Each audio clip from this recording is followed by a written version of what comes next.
Francisco López de Gómara nació en Gómara, Soria, el 2 de febrero de 1511. Eclesiástico, humanista e historiador, fue autor de la Historia General de las Indias, donde narró la conquista de México, la fundación de la Nueva España y otras empresas en el Caribe, la Florida, Tierra Firme, el Perú, Quito, Chile y el Río de la Plata.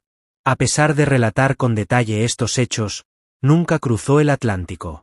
Su obra fue cuestionada por testigos como Bernal Díaz del Castillo, quien lo acusó de describir sucesos que no presenció. Murió en su pueblo natal en 1564, dejando un legado tan influyente como controvertido. Este relato se basa en el libro de este autor titulado Historia General de las Indias, del año 1554. Era ya venido a Panamá, Castilla del Oro, por gobernador, cuando llegó Almagro, Pedro de los Ríos, el cual dio mandamiento, orden formal, y envió a su criado Tafur para que cada uno de los que con Pizarro estaban en la Isla del Gallo, actual isla frente a Tumaco, Nariño, Colombia, pudiese libremente volver a su casa, imponiendo grandes penas a quien lo impidiese. Con este mandamiento de Pedro de los Ríos huyeron de Almagro todos los que querían ir con él, y, con gran tristeza, se apartaron de Pizarro cuantos con él estaban, salvo Bartolomé Ruiz de Moguer, piloto mayor. Su piloto, Bartolomé Ruiz, y otros 12, entre los cuales fue Pedro de Candia, griego y natural de las islas de la Grecia, permanecieron con Pizarro. Cuánto pensamiento y pesar cargó esto a Pizarro no se puede contar. Dio muchas gracias y promesas a los que se quedaron con él, alabando a los buenos y constantes amigos, y, por ser pocos, se pasó a una isla despoblada, 6 leguas de tierra, que llamó Gorgona, isla en el Pacífico colombiano, frente a la actual costa de Cauca, por sus muchas fuentes y arroyos. En aquella isla se sustentaron sin pan ninguno, comiendo cangrejos leonados de tierra, cangrejos de mar, culebras grandes y algo de lo que pescaban, hasta que volvió de Panamá el navío de Almagro. Y luego que fue vuelto, navegó Pizarro para Motupe, actual Motupe, Lambayeque, Perú, cerca de Tangarará, actual distrito de Marcabelica, Piura, de donde volvió al río Chira y tomó muchas ovejas cervales, llamas, para comer, y algunos hombres para lengua, intérpretes. En los pueblos que llamaban Poechos, actual Piura, hizo salir a tierra en Tumbes a Pedro de Candia, que volvió espantado de las riquezas de la casa del rey Atahualpa, Atabaliba, nuevas que alegraron mucho a todos. Pizarro, que quería hallar la riqueza y tierra tanto tiempo deseada, se fue luego a Panamá para venir a España a pedir al emperador la gobernación del Perú. 2 españoles se quedaron allí.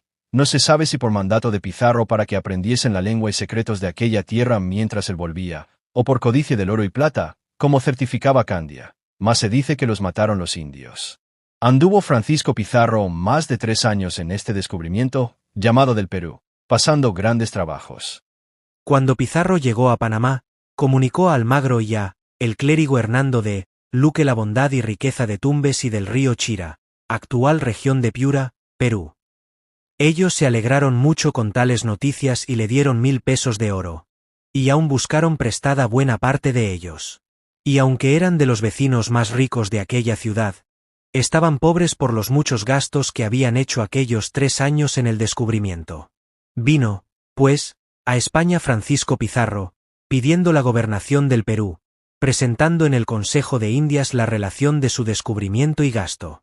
El emperador lo hizo por ello adelantado, capitán general y gobernador del Perú y de la Nueva Castilla. Tal nombre se dio entonces a las tierras allí descubiertas. Francisco Pizarro prometió grandes riquezas y reinos a cambio de sus mercedes y títulos, publicando más riquezas de las que sabía, aunque no tantas como realmente había, para que muchos se animasen a acompañarlo. Embarcóse muy alegre, acompañado de 4 hermanos, Fernando, Juan y Gonzalo Pizarro, y Francisco Martín de Alcántara, hermano de madre. Fernando Pizarro era el único legítimo. Gonzalo y Juan eran también hermanos de madre. Entraron los Pizarro en Panamá con gran fausto y pompa, mas no fueron bien recibidos por Almagro, que muy corrido y quejoso estaba de Francisco Pizarro. Decía que, siendo tan amigos, lo había excluido de los honores y títulos que para sí traía, y que, siendo compañeros en los gastos, quería echarlo de la ganancia como de la honra, pues no le dejaba parte en el mando ni en el gobierno. Lo que más sentía era que, habiendo él puesto más hacienda y perdido un ojo en el descubrimiento, Pizarro no lo había mencionado al emperador. Decía, en fin, que quería más honra que hacienda. Francisco Pizarro se disculpaba alegando que el emperador no había querido darle para el sino la alcaldía de Tumbes, aunque se lo había suplicado.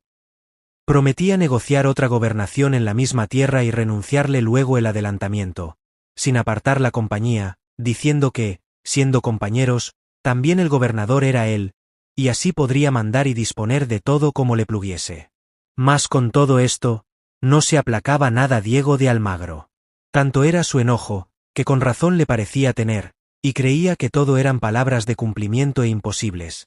Y como tenía en su poder la poca hacienda que a los Pizarro les había quedado, les hacía padecer mucha necesidad, trayendo a gran costa y con pocos dineros. Fernando Pizarro, que mayor de todos era, sentía mucho aquello, tomándolo por afrenta que Almagro los tratase así. Reprehendió al gobernador su hermano por sufrirlo, e indignó a los otros hermanos y a muchos contra él. De donde nació un perpetuo rencor entre Almagro y Fernando Pizarro. Los otros hermanos eran más blandos y amorosos. Francisco Pizarro deseaba mucho volver a la gracia de Almagro, pues sin él no podía ir a su gobernación tan pronto ni tan airosa ni provechosamente. Buscó medios para la reconciliación, y en ello intervinieron muchos, especialmente de los recién llegados de España que ya se habían gastado hasta las capas. Finalmente, concertaron la paz con mediación de Antonio de la Gama, juez de residencia. Almagro dio 700 pesos y las armas y vituallas que tenía, y Pizarro se repartió con los demás hombres y caballos que pudo, en 2 navíos. Tuvo contrario viento para llegar a Tumbes y desembarcó en la tierra propiamente del Perú, nombre que se dio a las grandes y ricas provincias descubiertas y conquistadas buscándola a ella sola.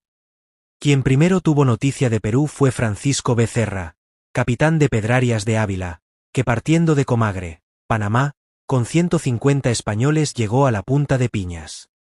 Mas volvióse de allí porque los del río Yumeto le dijeron que la tierra del Perú era áspera y la gente belicosa. Algunos dicen que Vasco Núñez de Balboa tuvo noticia de que aquella tierra del Perú tenía oro y esmeraldas. Sea así o no, es cierto que había en Panamá gran fama del Perú cuando Pizarro y Almagro armaron para ir allá. Era tan mala la tierra donde Pizarro salió, y llevaba ojo a la de Tumbes, que no paró allí. Siguió la costa por tierra. Como es áspera, se despeaban en ella hombres y caballos, y como tiene muchos ríos, a la sazón crecidos, se ahogaron algunos que no sabían nadar. Aun Francisco Pizarro, según cuentan, pasaba los enfermos a cuestas, pues muchos cayeron enfermos luego con la mudanza de aires y la falta de comida. Andando así, llegaron a Coaque, actual provincia de Manabí, Ecuador. Lugar bien provisto y rico, donde se refrescaron con mucha abundancia y vieron mucho oro y esmeraldas, de las cuales quebraron algunas para ver si eran finas, porque hallaban también muchas piedras falsas del mismo color. Apenas habían satisfecho el cansancio y el hambre, cuando les sobrevino un nuevo y feo mal que llamaban verrugas, nota histórica. Probablemente verruga peruana, hoy identificada con la enfermedad de Carrión. Aunque según atormentaban y dolían, eran bubas, sífilis o llagas ulcerosas. Salían aquellas verrugas, o pupas, a las cejas, narices, orejas y otras partes de la cara y cuerpo, tan grandes como nueces y muy sangrientas. Como era nueva enfermedad, no sabían qué hacerse, y renegaban de la tierra y de quien a ella los trajo, viéndose tan feos. Pero como no tenían a dónde volver, ni modo de regresar a Panamá, sufrían. Pizarro, aunque sentía la dolencia y muerte de sus compañeros, no dejó la empresa. Antes envió 20.000 pesos de oro a Diego de Almagro para que le enviase desde Panamá y Nicaragua los más hombres, caballos, armas y vituallas que pudiese, y para abonar la tierra de su conquista, que tenía ruin fama. Caminó tras este despacho hasta Puerto Viejo, actual Portoviejo, Ecuador, a veces combatiendo con los indios, y a veces rescatando, intercambiando por trueque. Estando allí vinieron Sebastián de Benalcázar y Juan Fernández con gente y caballos de Nicaragua, lo que no fue poca alegría y ayuda para pacificar aquella costa de Puerto Viejo. La guerra que Francisco Pizarro hizo en la isla Puná. Dijéronle a Francisco Pizarro sus lenguas, que eran Felipe y Francisco, naturales de Poechos, como cerca de allí estaba Puná, isla frente a la actual costa de Guayas, Ecuador, isla rica aunque de hombres valientes. Pizarro, que ya tenía muchos españoles, acordó ir allá y mandó a los indios hacer balsas para pasar los caballos y aun los hombres. Las balsas se hacían de 5, 7 o 9 vigas largas y livianas, la del medio más larga que las otras por entrambas partes, y cada una de las demás más corta cuanto más al cabo estaba. Iban llanas y atadas, y era ordinario navegar en ellas. Al pasar de tierra a la isla, quisieron los indios cortar las cuerdas a las balsas y ahogar a los cristianos. Pero según avisaron a Pizarro sus espías, mandó a los españoles llevar desenvainadas las espadas para meter miedo a los indios.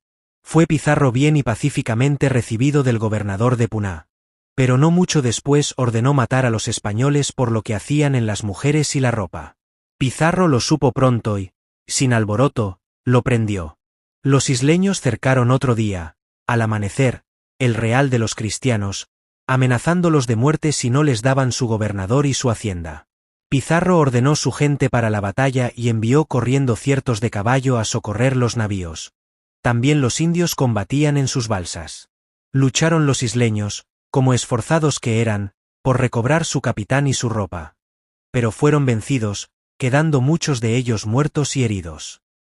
Murieron también 3 o 4 españoles y quedaron heridos muchos. Peor que ninguno, Fernando Pizarro, que recibió una herida en la rodilla. Con esta victoria hubo mucho despojo en ropa y oro, el cual repartió luego Pizarro entre los que tenía, para que después no pidiesen parte de ello los que venían de Nicaragua con Hernando de Soto. Comenzaron tras esto a enfermar los españoles, como la tierra los probaba, afectaba, y porque se andaban los isleños con balsas entre los manglares sin hacer paz ni guerra, determinó Pizarro de ir a Tumbes, actual región de Tumbes, Perú, que estaba cerca. Pero antes de decir lo que le vino allá, es bien decir algo de esta isla, pues en ella tuvo Pizarro la primera nueva de Atahualpa, Atabaliba. Puná Bójase, está situada, 12 leguas de Tumbes y otras tantas de la costa. Está llena de gente, de ovejas cervales, llamas, y de venados. Los hombres eran amigos de pescar y cazar. Eran esforzados y en la guerra diestros, y temidos de sus comarcanos. Peleaban con hondas, porras, varas arrojadizas, hachas de plata y cobre, lanzas con los hierros de oro. Vestían algodón de muchos colores. Ellos traían por caperuzas unas madejas de color, muchas sortijas, zarcillos y joyas de oro y piedras finas, como sus mujeres. Tenían muchas vasijas de oro y plata para su servicio. Una novedad hallaron en Puná, harto inhumana, que usaba el gobernador, como celoso, cortar las narices y miembros viriles, y aun los brazos, a los criados que guardaban y servían a sus mujeres. Prisión de Atahualpa. Capítulo 113. Viendo Francisco Pizarro, Picarro, tanto oro y plata por allí, creyó la grandísima riqueza que le decían del rey Atahualpa, Atabaliba. Concertando las cosas de la nueva ciudad de San Miguel, Ant Miguel, y sus pobladores, se partió a Cajamarca, Caxamalca. Atrajo de paz en el camino a los pueblos que llaman Pohechos, por medio de Filipillo y de su compañero Francisquillo, que eran de allí y sabían español. Entonces vinieron ciertos criados de Huáscar, Car, a pedir su amistad y favor contra Atahualpa, que tiránicamente se le había alzado con el reino, y le prometieron grandes cosas si lo hacía. Pasaron nuestros españoles un despoblado de 20 leguas sin agua, que los fatigó. Subiendo la sierra toparon un mensajero de Atahualpa que dijo a Pizarro que se volviese con Dios a su tierra en sus navíos, y que no hiciese mal a sus vasallos ni les tomase cosa alguna, por los dientes y ojos que traía en la cara. Y que, si así lo hacía, le dejaría ir con el oro robado en tierra ajena. Y si no, que lo mataría y despojaría.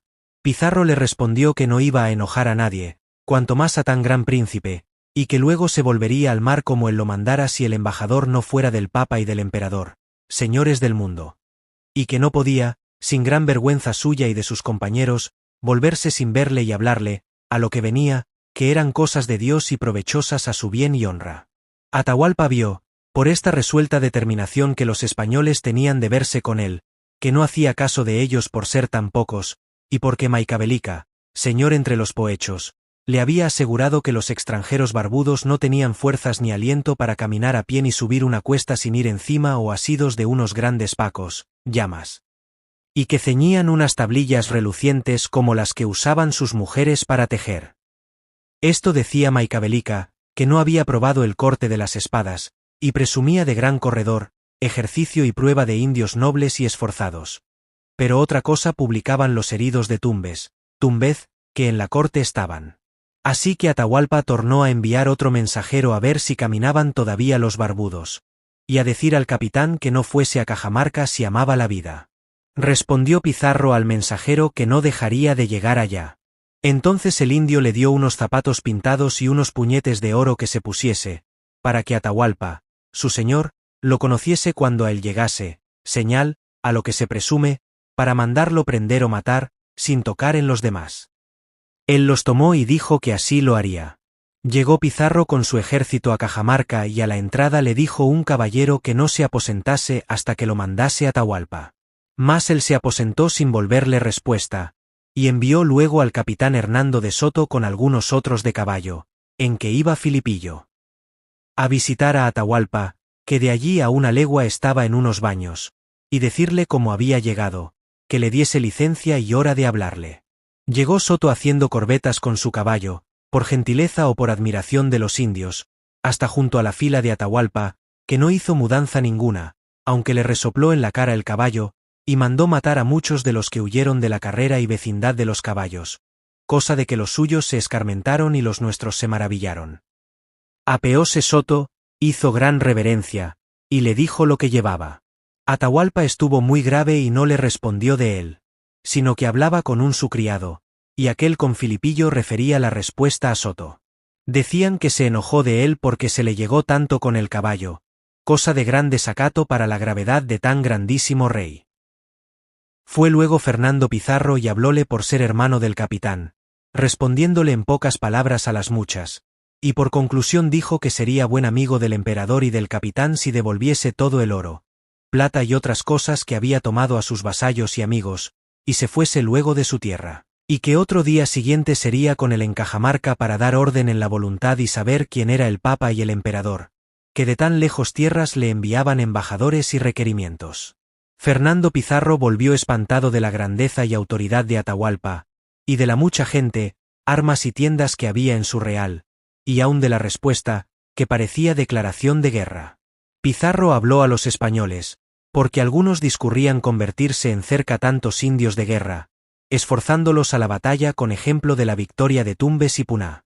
En esto, y en aderezar sus armas y caballos, pasaron aquella noche. Y en asestar la artillería a la puerta del tambo por donde había de entrar Atahualpa. Puso Francisco Pizarro una escuadra de arcabuceros en una torrecilla de ídolos que señoreaba el patio. Metió entre tres casas a los capitanes Hernando de Soto, Sebastián de Benalcázar y Fernando Pizarro, que general era, con cada 20 de caballo, y él se estuvo a la puerta de otra con la infantería, que, sin los indios de servicio, serían hasta 150. Mandó que ninguno hablase ni saliese a los de Atahualpa hasta oír un tiro o ver el estandarte. Atahualpa animó también a los suyos, bravaban y tenían en poco a los cristianos, y pensaban hacer de ellos, si peleasen, un solemnísimo sacrificio al sol. Puso a su capitán Ruminagui, con 5000 soldados por la parte que los españoles entraron en Cajamarca, por si huyesen, que los prendiese o matase. Tardó Atahualpa en andar una legua 4 horas. Tanto reposo llevaba, o por acaso los enemigos. Venía en litera de oro chapada y aforrada de plumas de papagayos de muchos colores, que traía nombres en hombros, y sentado en un tablón de oro sobre un rico cojín de lana guarnecido de muchas piedras.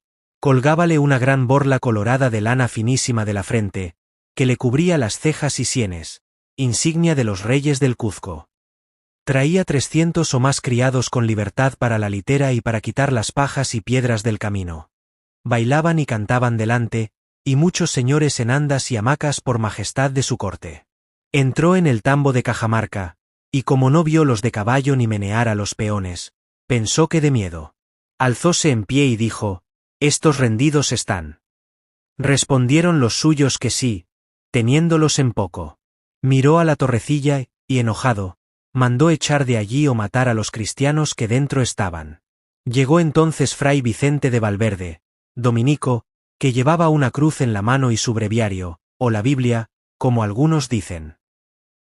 Hízole reverencia, santiguóle con la cruz, y díjole: Muy excelente Señor, cumple que sepáis como Dios, trino y uno, hizo de nada el mundo y formó al hombre de la tierra, que llamó Adán, del cual traemos origen y carne todos.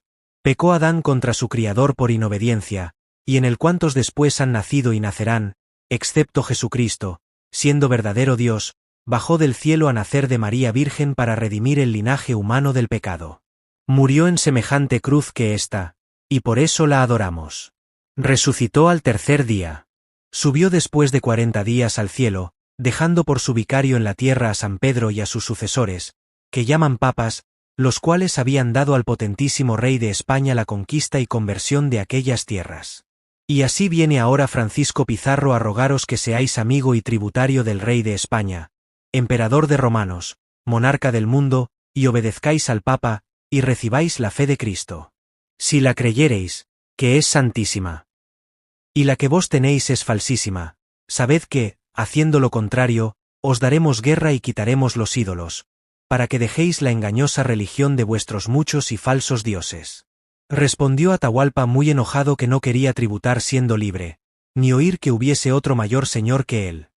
Empero que holgaría de ser amigo del emperador y conocerle, que debía de ser gran príncipe, pues enviaba tantos ejércitos, como decían, por el mundo, que no obedecería al Papa porque daba lo ajeno, y por no dejar a quien nunca le dio el reino, que fue de su padre, y en cuanto a la religión, dijo que muy buena era la suya y que bien se hallaba con ella, que no quería ni debía poner en disputa cosa tan antigua y aprobada, y que si Cristo murió, el sol y la luna nunca morían, y que como sabía el fraile que su Dios de los cristianos criara el mundo. Fray Vicente respondió que lo decía aquel libro, y dióle su breviario. Atahualpa lo abrió, miró, ojeó, y diciendo que a él no le decía nada de aquello, lo arrojó en el suelo. Tomó el fraile el breviario y fue a Pizarro voceando: los evangelios en tierra. Véngase, cristianos, a ellos, que no quieren nuestra amistad ni nuestra ley. Pizarro entonces mandó sacar el pendón y jugar la artillería, pensando que los indios arremeterían. Como la señal se hizo, corrieron los de caballo a toda furia por 3 partes a romper la muela de gente que alrededor de Atahualpa estaba, y lancearon a muchos. Llegó luego Francisco Pizarro con los de a pie, que hicieron gran riza en los indios con las espadas a estocadas. Cargaban todos sobre Atahualpa, que todavía estaba en su litera, por prenderle, deseando cada uno el premio y gloria de su prisión. Como estaba alto, no alcanzaban, y acuchillaban a los que la tenían. Pero no era caído uno cuando luego no se pusiesen otros y muchos a sostener las andas, por no cayese a tierra su gran señor Atahualpa. Viendo esto, Pizarro echóle mano del vestido y le derribó, que fue rematar la pelea. No hubo indio que pelease, aunque todos tenían armas, cosa bien notable contra sus fieros y costumbre de guerra. No pelearon porque no les fue mandado ni se hizo la señal que concertaran para ello, sino que, o fue por el grandísimo rebato y sobresalto que les dieron, o porque se cortaron todos de puro miedo y del ruido que hicieron a un mismo tiempo las trompetas, los arcabuces y artillería, y los caballos que llevaban pretales de cascabeles para espantarlos. Con este ruido, pues, y con la prisa y heridas que los nuestros les daban, huyeron sin curar de su rey. Unos derribaban a otros por huir, y tantos cargaron a una parte que arrimados a la pared derribaron un lienzo de ella, por donde tuvieron salida. Siguieron Fernando Pizarro y los de caballo hasta que anocheció, y mataron muchos de ellos en el alcance. Rumiñahui huyó también cuando sintió los truenos de la artillería y barruntó lo que fue, como había derribado de la torre al que tenía de hacer señal. Murieron muchos indios a la prisión de Atahualpa, la cual aconteció en el año de 1533 en el tambo de Cajamarca, que es un gran patio cercado. Murieron tantos porque no pelearon, y porque andaban los nuestros a estocadas, que así se lo aconsejaba Fray Vicente, por no quebrar las espadas hiriendo de tajo y revés. Traían los indios morriones de madera dorados con plumajes, dábales lustre al ejército, jubones fuertes embastados, porras doradas, picas muy largas, hondas, arcos, hachas y alabardas de plata y cobre, y aun de oro, y era maravilla el relumbrar. No quedó muerto ni herido ningún español, sino Francisco Pizarro, Picarro, que en la mano Al tiempo de asir a Atahualpa, Atabaliba, un soldado tiró una cuchillada para darle y derribarlo, por donde algunos dijeron que otro lo prendió. El grandísimo rescate que prometió Atahualpa para que lo soltaran. Aquella noche los españoles celebraron con alegría la gran victoria y el haber hecho prisionero a Atahualpa, descansando del trabajo, pues en todo aquel día no habían comido. A la mañana siguiente salieron a recorrer el campo y hallaron, en los baños y en el campamento real de Atahualpa, 5.000 mujeres que, aunque tristes y abandonadas, se alegraron de ver a los cristianos.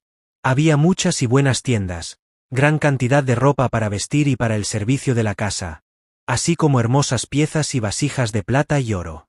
Una de estas pesaba, según se dijo, 8 arrobas de oro. En total, la vajilla de Atahualpa valía 100.000 ducados. Sin quitarle aún las cadenas, Atahualpa rogó a Pizarro que lo tratase bien, ya que su suerte así lo había querido. Conociendo la codicia de los españoles, les dijo que daría por su rescate tanta plata y oro labrado que cubriera todo el suelo de una gran sala donde estaba preso. Como vio que los españoles torcieron el rostro, pensando que no le creían, afirmó que daría, dentro de cierto tiempo, tantas vasijas y otras piezas de oro y plata que llenaran la sala hasta la altura que él mismo alcanzaba con la mano en la pared. Para señalarlo, hizo trazar una raya roja alrededor de la sala. Pero puso la condición y promesa de que no rompieran ni dañaran las tinajas, cántaros y vasos que pusiera allí, hasta llegar a la raya. Pizarro lo animó y prometió tratarlo muy bien y ponerlo en libertad, trayendo él mismo el rescate prometido. Con la palabra de Pizarro, Atahualpa envió mensajeros por oro y plata a diversas partes, pidiéndoles que regresaran pronto si deseaban su libertad. Pronto empezaron a llegar indios cargados de oro y plata. Pero, como la sala era grande y las cargas pequeñas, aunque muchas, parecía que llenaban poco, y menos a los ojos de los españoles, que no veían el suelo cubrirse tan rápido. Algunos decían que Atahualpa dilataba su rescate para ganar tiempo y reunir gente para matar a los cristianos. Otros decían que era mejor matarlo, y hay quien afirma que lo habrían hecho, de no ser por Fernando Pizarro. Atahualpa, temeroso de tales comentarios, dijo a Pizarro que no tenían razón para estar descontentos ni para acusarle, pues Quito, Pachacamac y Cuzco, de donde principalmente se traía el oro para su rescate, estaban lejos, y que no había quien deseara más su libertad que él mismo. Sugirió que si querían comprobar que en su reino no se juntaba gente para la guerra, sino para traer oro y plata, podían enviar españoles a ver. Así lo hicieron. Hernando de Soto y Pedro del Barco fueron a Cuzco, a unas 200 leguas, en hamacas llevadas casi como posta. Por otro lado, Fernando Pizarro fue a Pachacamac, a 100 leguas de Cajamarca, y en el camino halló a Illescas, que traía 300.000 pesos de oro y gran cantidad de plata para el rescate. En Pachacamac encontró más tesoros. Allí, por falta de hierro, llegaron incluso a herrar los caballos con plata y algunos con oro. De esta forma se juntó en Cajamarca una cantidad grandísima de oro y plata para el rescate de Atahualpa. Muerte de Huáscar por orden de Atahualpa. Atahualpa, preso, supo que sus capitanes Quizquiz y Calicuchima habían capturado a su hermano Huáscar, soberano legítimo de todos los reinos del Perú, en el mismo tiempo o poco antes de que él cayera preso. Al principio pensó no matarlo, pero después, confiado en que obtendría su libertad y vida por el rescate prometido, cambió de parecer y mandó matarlo, temiendo que Huáscar hablara con los españoles. Huáscar, antes de morir, dijo que él había reinado poco y que menos reinaría el traidor de su hermano, y que lo matarían como a él lo mataban. Reparto del oro y la plata del rescate de Atahualpa. Tras muchos días preso, los españoles se apresuraron a repartir su botín y el rescate, aunque no era tanto como él había prometido. Francisco Pizarro mandó pesar todo. Había 52.000 marcos de buena plata y 1.326.500 pesos de oro. El quinto real fue de casi 400.000 pesos. A cada soldado de a caballo le tocaron 8.980 pesos de oro y 362 marcos de plata. A cada soldado de a pie, 4.480 pesos de oro y 105 marcos de plata. A los capitanes, 30.000 o 40.000 pesos. Muerte de Atahualpa. La muerte de Atahualpa vino por donde menos se esperaba. Un indio intérprete llamado Felipe, enamorado de una de sus mujeres, dijo a Pizarro que Atahualpa reunía gente en secreto para matar a los españoles. Muchos lo creyeron y aconsejaron matarlo para su seguridad. Pizarro, para librarse de preocupaciones, le hizo proceso acusándolo de la muerte de Huáscar y de querer matarlos. Atahualpa lo negó, pidió ser enviado a España y no manchar así la fama de Pizarro. Finalmente, fue condenado y, por consejo de Fray Vicente de Valverde, pidió el bautismo. Fue ahorcado y enterrado con honores. Murió con valor, bien dispuesto y de gran ingenio, aunque había usurpado tierras a su hermano Huáscar. Los indios se maravillaron de su temprana muerte y recordaron cómo Huáscar había predicho que moriría pronto. Estimación del valor en dólares al 2025. Vajilla completa, 100.000 ducados en plata, 4.500.000 dólares al 2025 aproximadamente. Una vasija de oro, 8,10 millones aproximadamente al 2025. Carga de illescas, 300.000 pesos de oro incuantificable, se presume, y quizás con gran exageración. 900 millones de dólares al 2025, aproximadamente. Suman y vean cuánto es. Ojo, esto del tesoro es de parte mía, Juan Quiñónez Albán, autor de este vídeo, meramente presuntivo. Se requiere un criterio experto que evalúe tanto las cantidades entregadas como su valor en dinero actual. Esperando les haya gustado el vídeo. Denle like y suscríbanse.